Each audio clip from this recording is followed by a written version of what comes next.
రాజస్థాన్ ఎడారుల మధ్యలో అరవల్లి కొండల నీడలో శతాబ్దాలుగా మౌనంగా నిలబడి ఉన్న ఒక శాపగ్రస్త కోట.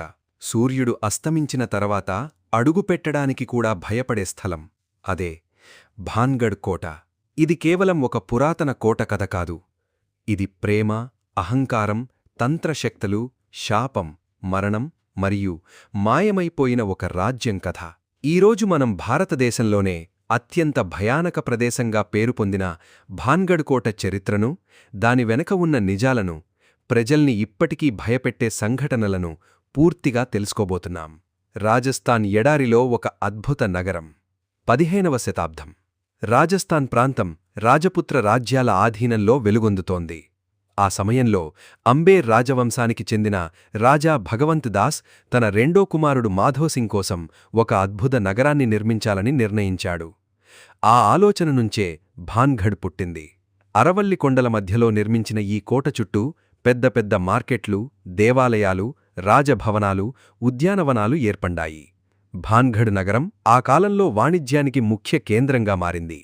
దూర ప్రాంతాల నుంచి వ్యాపారులు వచ్చి ఇక్కడ బంగారం, వెండి, పట్టువస్త్రాలు అమ్మేవారు. రాత్రి సమయంలో కోట అంతా దీపాలతో మెరిసిపోయేది. సంగీతం, నృత్యాలు, ఉత్సవాలు. అది నిజంగానే ఒక స్వర్గంలా ఉండేది.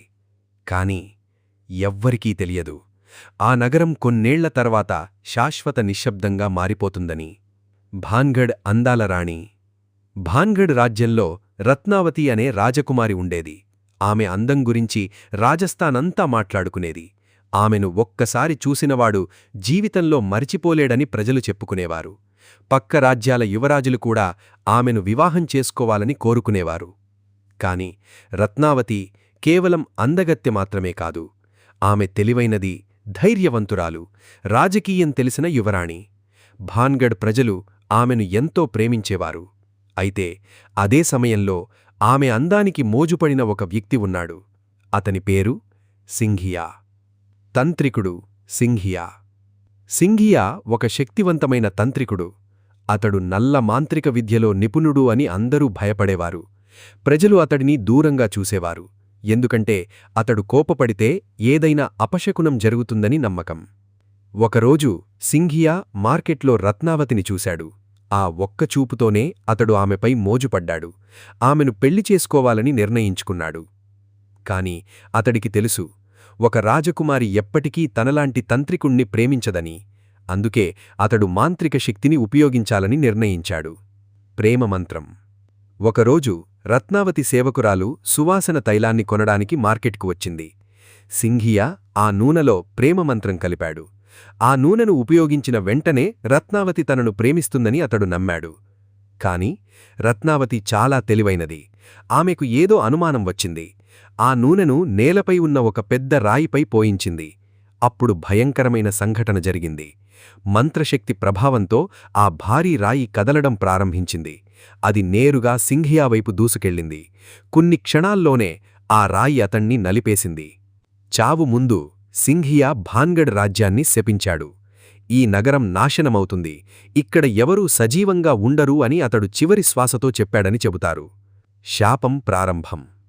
కొద్ది రోజుల తర్వాత భాన్గఢ్పై శత్రురాజ్యాలు దాడిచేశాయి.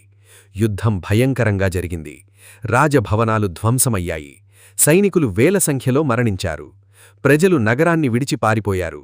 రత్నావతి కూడా ఆ యుద్ధంలో మరణించింది అని కథలు చెబుతాయి. ఆ రోజు తర్వాత భాన్గఢ్ నగరం మళ్లీ ఎప్పటికీ పునరుద్ధరించబడలేదు.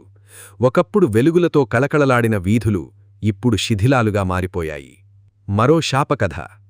భాన్గఢ్ గురించి ఇంకో కథ కూడా ఉంది. కోట సమీపంలో ఒక మహర్షి తపస్సు చేసేవాడట. అతడు ఒక నియమం పెట్టాడు.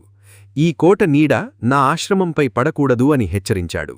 కొన్ని సంవత్సరాల తర్వాత రాజులు కోటను మరింత ఎత్తుగా నిర్మించారు. దాంతో కోట నీడ మహర్షి ఆశ్రమంపై పడింది. కోపంతో ఆ మహర్షి ఈ నగరం పూర్తిగా నాశనమవుతుంది అని శపించాడట. భయంకర నిశ్శబ్దం. ఈరోజు భాన్గఢ్ కోట పూర్తిగా శిథిలావస్థలో ఉంది. పగలు సమయంలో ఇది ఒక సాధారణ చారిత్రక ప్రదేశంలా కనిపిస్తుంది. కాని సాయంత్రమయ్యాక అక్కడి వాతావరణం పూర్తిగా మారిపోతుందని చాలామంది చెబుతారు. గాలి కూడా వింతగా వినిపిస్తుందట. కొంతమంది మహిళ ఏడుస్తున్న శబ్దాలు విన్నామని చెబుతారు. మరికొందరు ఖాళీ కోటలో అడుగుల శబ్దాలు విన్నారని అంటారు. ప్రభుత్వం పెట్టిన హెచ్చరిక. భారత పురావస్తు శాఖ అక్కడ ఒక ప్రత్యేక హెచ్చరిక బోర్డు పెట్టింది. సూర్యాస్తమయం తర్వాత మరియు సూర్యోదయానికి ముందు ఎవరూ కోటలోకి ప్రవేశించకూడదు అని ఆదేశించింది. ఇది భాన్గఢ్ రహస్యాన్ని మరింత పెంచింది. ప్రభుత్వమే ఎందుకు నిషేధం పెట్టింది అనే ప్రశ్న ప్రజల్లో ఆసక్తిని పెంచింది. స్థానికుల అనుభవాలు. భాన్గఢ్ చుట్టుపక్కల గ్రామాల్లో నివసించే కొందరు ప్రజలు ఇప్పటికీ కోట దగ్గరకు రాత్రి వెళ్లరట. వారి మాటల్లో రాత్రి సమయంలో కోటవైపు వెలుగులు కనిపిస్తాయట. కొంతమంది సంగీత శబ్దాలు విన్నామని చెబుతారు. మరికొందరు అక్కడికి వెళ్లి అనారోగ్యానికి గురయ్యామని చెబుతారు. ఈ కథలు నిజమా లేక భయంతో పుట్టిన ఊహలా? ఇప్పటికీ స్పష్టమైన సమాధానం లేదు. భాన్గఢ్ నిర్మాణ వైభవం. భాన్గఢ్ కోట కేవలం భయానక కథలకే ప్రసిద్ధి కాదు, దాని నిర్మాణ శైలి కూడా అద్భుతంగా ఉంటుంది. కోటలో భారీ ప్రవేశ ద్వారాలున్నాయి. లోపల రాజభవనం, దేవాలయాలు, మార్కెట్ వీధులు ఇప్పటికీ కనిపిస్తాయి. ప్రత్యేకంగా గోపీనాథ మందిరం నిర్మాణం అద్భుతంగా ఉంటుంది. శిల్పకళలో రాజపుత్రుల ప్రతిభ స్పష్టంగా కనిపిస్తుంది. పారానార్మల్ పరిశోధనలు. భాన్గఢ్పై అనేక టీవీ షోలు, యూట్యూబ్ ఛానళ్లు, పారానార్మల్ టీంలు పరిశోధనలు చేశాయి. కొంతమంది అక్కడ కెమెరాలు పనిచేయలేదని చెప్పారు. మరికొందరు విచిత్రమైన నీడలు కనిపించాయని చెప్పారు. కాని ఇప్పటివరకు ఎలాంటి శాస్త్రీయ ఆధారాలు మాత్రం లభించలేదు. అందుకే భాన్గఢ్ రహస్యం ఇంకా మిస్టరీగానే ఉంది. రాత్రి భాన్గఢ్ ఎలా ఉంటుంది? ఒక్కసారి ఊహించండి. చుట్టూ ఎడారి నిశ్శబ్దం, పాడైన రాజభవనం, గాలి తాకిడికి కదులుతున్న పొడవైన చెట్లు, చీకట్లో కనిపించే పాత గోడలు. అలాంటి సమయంలో ఒక్కసారిగా ఎవరో నడుస్తున్న శబ్దం వినిపిస్తే? భాన్గఢ్ను చూసిన చాలామంది ఆ అనుభూతిని జీవితంలో మరిచిపోలేమని చెబుతారు. నిజమా? అపోహలా?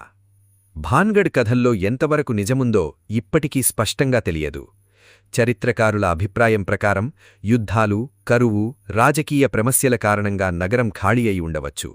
కాని స్థానికులు మాత్రం అది శాప ప్రభావమే అని నమ్ముతారు. అందుకే భాన్గఢ్ కోట భారతదేశంలో అత్యంత మిస్టీరియస్ ప్రదేశంగా మారింది. ముగింపు. ఒకప్పుడు వెలుగులతో మెరిసిన రాజ్యం ఇప్పుడు శిథిలాల మధ్య భయానక నిశ్శబ్దంగా మిగిలిపోయింది. రత్నావతి నిజంగా ఉందా? సింఘియా శాపం నిజమా? రాత్రిళ్ళు అక్కడ వినిపించే శబ్దాలు ఏమిటి? ఈ ప్రశ్నలకు సమాధానాలు ఇప్పటికీ రహస్యంగానే ఉన్నాయి. కాని ఒక విషయం మాత్రం నిజం. భాన్గఢ్ కోట కథ వినేవారిని భయపెడుతుంది, చూసేవారిని ఆశ్చర్యపరుస్తుంది, మరియు ఆ రహస్య ప్రపంచంలోకి తీసుకెళ్తుంది.